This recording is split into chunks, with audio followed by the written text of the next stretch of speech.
through 1996, played in 37 games, following an outstanding college career at Tennessee. As a defensive back, he had an interception, recorded 1 fumble recovery, was a standout on special teams, of course, always the first guy there.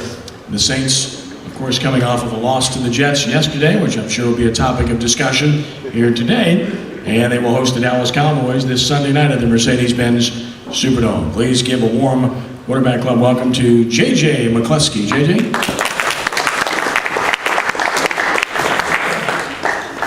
First of all, I'd like to thank the Quarterback Club for having me here. It's so ironic that Ken Burth, like myself, we've been doing the Tulane home game, so I've been keeping up with you guys, meeting with the coaching staff. Coach CJ is really doing a great job with that program. And it's not going to surprise me when they get a new conference and you have more revenue coming into Tulane. The coaching staff, from a schematic standpoint, does an outstanding job. I mean, it's a pleasure for me to call the Tulane games and see first-class kids. The secondary, y'all wouldn't understand how much film they study. Doss, Monroe, Sullivan, all those guys just study film after film. They told me that, I didn't believe it, but their actions on the field, you can see it. And then here with Mr. Faber, the LSU Tigers, and there's one thing that I can honestly say, playing at the University of Tennessee, that I have in common with you, is I hate Alabama. so we can definitely agree on that. And then finally, just being here with Coach Rolfe. Coach Rolfe, he's not going to say it, he's going to be humble, he's going to be politically correct, but he does an outstanding job with his football team. Last year winning the state championship, and just a guy that when you watch film on this team, you put the tape in, and there's 2 things that you know you're gonna get. They're gonna play hard, and from an X and O standpoint, his guys are not gonna be out of position a lot. And that's the reason why he's had the success that he has at Rummel, and that's why he's winning games. And this year, the sectional, it's wide open. It's gonna come down to who don't turn the ball over, who make sure they're dotting the I's and crossing the T's. So, I mean, Coach, you have a good enough shots as last year, this year, so I wish you luck on that. But getting to the Saints, disappointing game, but it's NFL. On any Sunday, if you turn the ball over, if you cannot stop the run, and you have penalties, you're not gonna win. When I was at Tennessee, we had the 7-game maximus. And one of them was the team that makes the fewest mistakes will win. And that's what happened. I think the Saints really have to do a better job protecting Drew Brees. I think for the first time I've been watching the Saints since he's been the quarterback, I think that's the first time that Drew Brees has been routed. You look at the different timeouts. He's spending 3 timeouts before the 3 minutes to go in the first quarter. I think that's one thing that Sean Payton will correct. And we got to look at this. When you're talking about football coaches, and this is in my modern time, I'm looking at guys like Nick Saban, Bill Belichick defense. I think those 2 guys stand out more than anybody else since I've been studying the game of football. And on offense, you'd have to go to Mike Marks at St. Louis. You'd have to go to Bill Walsh, the 49ers, Eric Coryell at San Diego, and then Sean Payton.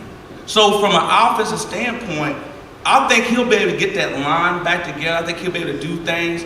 I think you're going to have to get your receivers healthy. I think that's a big problem right now. There's not a lot of separation. And one thing that I do, and this will kind of tell how much of a film junkie I am, I get the cut-ups of the Saints one-on-ones. And when you watch the cut-ups, there's not a lot of separation, but one thing you do see is Drew Brees throw his guys open. And he's probably the best quarterback that when you're talking about you running a 12-yard curl route and the guy's playing inside technique, well, Coach Rolfe, you know that's not a good opportunity to really throw that curl route. But because Drew Brees is going to put it on that back shoulder, that back ear of the defender, there's nothing he can do. So again, protect Drew Brees. You got to stop the run. One thing about stopping the run is, and you watched the game yesterday, it's one person. In the National Football League, you can play 80 plays. And it's going to come down to 4 plays most of the time unless it's a blowout. and you'll have a linebacker that's supposed to fit on the left outside shade of the tackle, and he gets in the middle of it, and now he can't make that block. Now you have a lane that's open. And that's why Chris Ivory ran so well yesterday, because there was one person in the whole defense that would have that one mistake. I watched the game yesterday, and Hicks got blown off the ball on the goal line play when Ivory just walked in. The next 10 run plays, I don't even think they ran to his side. So again, I think the Saints understand what the problem is. It's just one person at a time. It could go down to Drew Brees passing, and he's not able to step up in the pocket, where if he could step up in the pocket, it's a touchdown. Or it's a big third down play and Drew hits a guy on the hitch route and he doesn't see the ball in. Those are the things that you can't do. I think Sean Payton at 6-2 right now would take that. He didn't play last year. Football's broken up in a game of quarters, okay? You have your first 4 games, your second 4 games, your third 4 games, and your last 4 games. And that's how you measure your season. So I think right now, if Sean Payton going into the year with him missing last year, he's going to take 6-2. Now, what they got to do to build on it, I think special teams. You're not seeing the big special team play, whether it's blocking a punt, causing a fumble, the hidden yardage. I don't think the Saints are doing a great job right now of finding those hidden yardage. And if they find those hidden yardage, that's another way to win ball games. Another way to win ball games. And are they the team that won the Super Bowl right now? I don't think so. I think their line that year was just dominant. Their line was outstanding. Can they be a team that can compete? I think there's so much parity in the National Football League, especially the NFC. Seattle should have got beat yesterday. They didn't look great. The 49ers have not looked great. Everybody's talking about, well, Green Bay get all their players back. So right now, I think the Saints are in a situation that they can look themselves in the mirror and say, look, guys, if we can get these little small details corrected, we can make a run. You know and I know, come Sunday night, Dallas really don't have a chance. Look at the stats. The Saints don't lose on Monday night and they don't lose on Sunday night.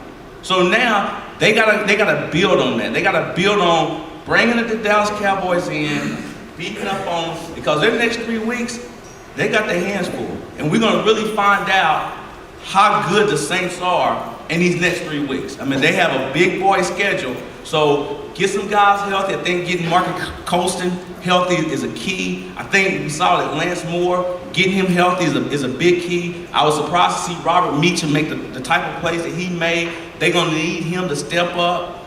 But at the end of the day, you can't turn the ball over. I think the Jets was minus 12 in turnovers last in the NFL, and the Saints was 4th, and I think they were plus 3 or 4. You can't turn the ball over, and if you're going to win in the National Football League, you have to stop the run. You can't give up 200 yards. Any questions? Raise your hand.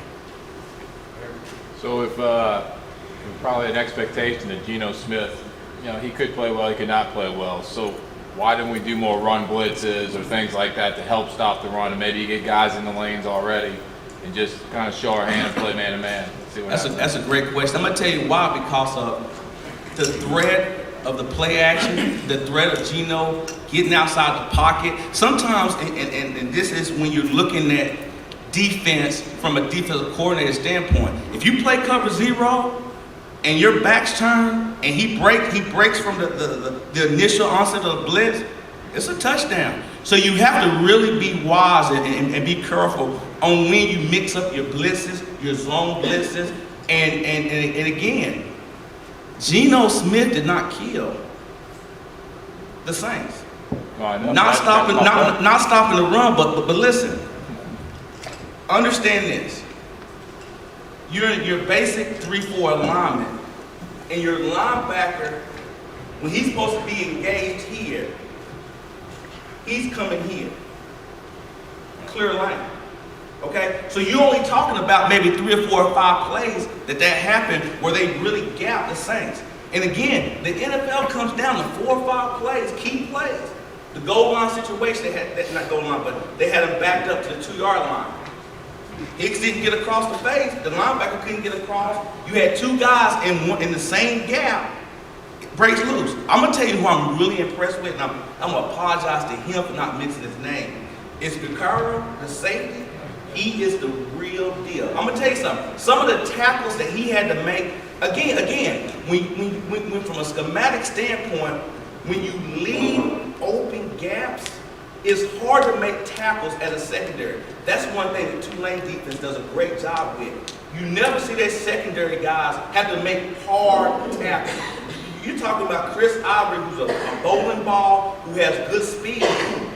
But that kid making those tackles against him was outstanding. But this guy, if he stays healthy, he continues to work out, make sure that he's taking care of his body, treating his body like it's his business. This guy, for 10, 12 years, will be one of the best safeties that's out there. I mean, his tackling is just so impressive because you don't have a lot of guys in the National Football League that can make tackles. I mean, this guy is coming down the alley.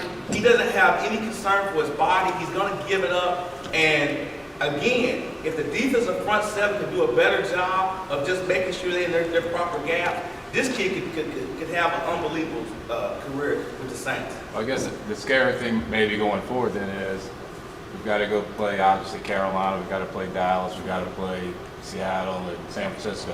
Are we physical enough to play with these guys up front? Because the Jets, basically known as a physical running team, didn't have any of the receivers. Two of their best receivers were hurt. We knew they were going to run, and we kind of got blown off the ball. So that made me a little nervous that, are the Saints too much of a finesse team on defense and offense and can't control the line of scrimmage like we talked about? You're asking some great questions, and I'm going to answer it like this. Again, they didn't line up and just hit the Saints in the map. It was guys being out of position. It's not like they, outside the one goal line play I talked about, it wasn't like they just lined up. I'm better than you. There's nothing you can do. I'm going to hit you dead in the map. It was guys getting out of position, and that was causing a problem. Now, from an offensive line standpoint, there were plays where their defensive front just said, I'm better than you.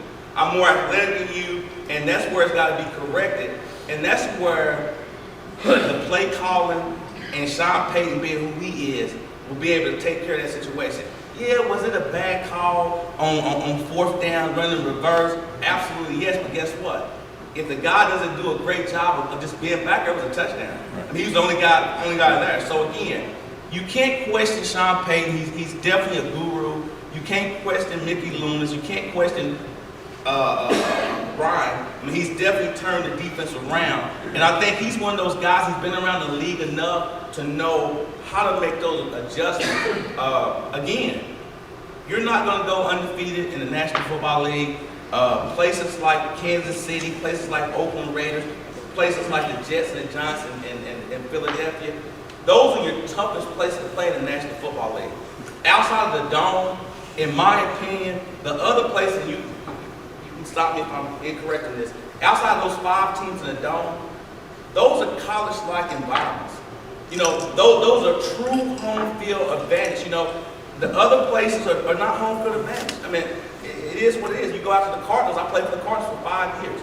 And not to knock that organization, we never had a home field. You go down to Miami Dolphins, you're not going to have home field. So again, you go into a city that has home field. You're playing against guys that are just as good as you. There's so much parity in the National Football League.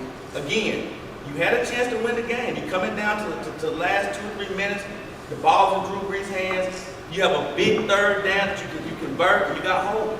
So again, you put yourself in position to win those type of games. So I don't think they knuckled up and just beat the Saints up. I think the Saints beat themselves up. Any other questions? Yeah. When Sproles went out, I saw that as a big problem. And I didn't think that the Saints could adjust without having him. Did you see the same thing with Sproles not being there? I'll tell you right now, that hurt my fantasy football. And they had Andre Johnson last night. He went off to 60 points on fantasy. So I'm down. They have Aaron Rodgers. So for me, fantasy killed me. But that's a great comment. You have to prepare for Darren Sproles.